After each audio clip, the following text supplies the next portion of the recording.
एक ही क्वेश्चन किया कि एक औरत थी, उसने एक शख्स से निकाह किया, बेटा पैदा हुआ, फिर उसने किसी तरह तलाक वगैरह लेकर एक और शख्स से शादी की जिससे इस औरत की बेटी पैदा हुई।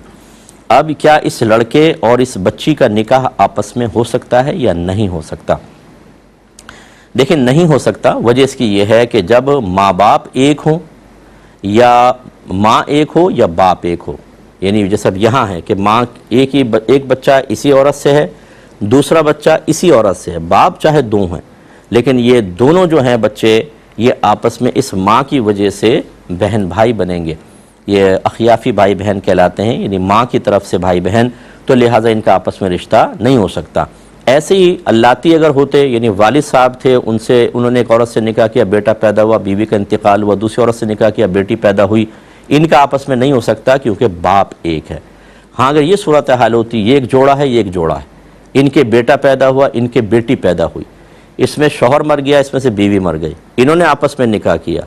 अब आप देखें ये जो आपस में बच्चे हैं, इस लड़के के माँ बाप अलहदा, इस लड़की के माँ बाप अलहदा, इन दो बच्चों का निकाह आपस में हो सकता है। और जब हो सकता है तो इसका मतलब ये हुआ कि ये आपस में नामहरम हैं।